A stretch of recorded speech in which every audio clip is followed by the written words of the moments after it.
So we had the Fed meeting. If you're a lender, I don't think you're super surprised about what's going on. If you're a buyer of the general public, you may be more confused about what's going on. So let's talk about it. So I did a video recently explaining what's going on this year with interest rates and comparing it to the movie Mean Girls. If you haven't seen it, make sure you go back a few posts, find that. It's a great comparison. I also did a video earlier a few days ago about how interest rates wouldn't necessarily come down either way with the Fed meeting, how they're already down. So we saw a really good example of that today, where interest rates had already had around 1/4 point drop over the last couple of weeks. They have been the lowest that they have been in over a year. So we on the lending side have been trying to explain to people, like, don't wait for the Fed meeting. The sale's already on, don't wait for it. So first part of the Fed meeting happens, central bank goes, yep, we got to do this 25 basis cut. It's got to happen. Everything's crap right now. We're going to do it. Now keep in mind, the 25 basis point cut that they're referring to is to national interest rates, not mortgage interest rates. So again, the best we could hope for is that rates actually stayed the same today after that announcement, because that was what was expected and already priced in. So that announcement was kind of like dad going, yeah, I don't care. Go to the sleepover, hang out with your friends, get out of my face. Then Jerome Powell, the chair of the Federal Reserve, comes out for his piece and essentially is the mom in this situation going, I don't know why you're asking your father, because I already told you, you can't go. Okay. Jerome Powell is one of the best dream crushers I've ever seen for the general public. I mean, he's great at it. He essentially comes up and is like, yo, things not Gucci, not doing well. Economy, not doing well. Unemployment, not good. We're not doing well. Vibes low.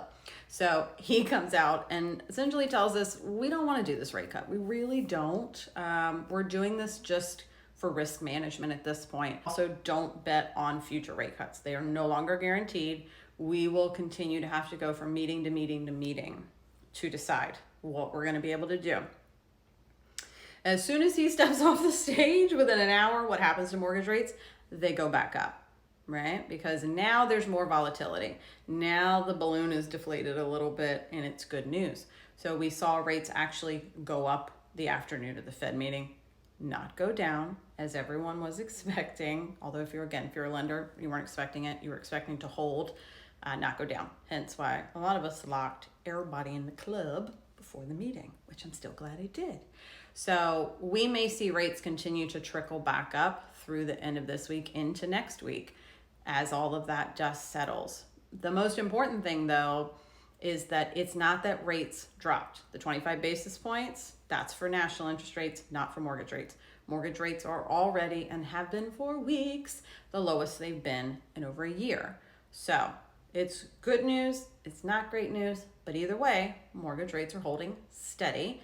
I still believe we will not see a significant rate cut through the end of this year. And I think that meeting really kind of put some effort behind that of it's probably going to be next year before we may see anything more significant. However, if you are someone who has over a 6.5 rate currently, I think it's a good time to reach out to a lender and at least see where you may be, see where your numbers may stand, see if it makes sense, or be ready, because this week was a good example where I did have people that were ready to went ahead and locked them, thankfully, before rates could trickle back up.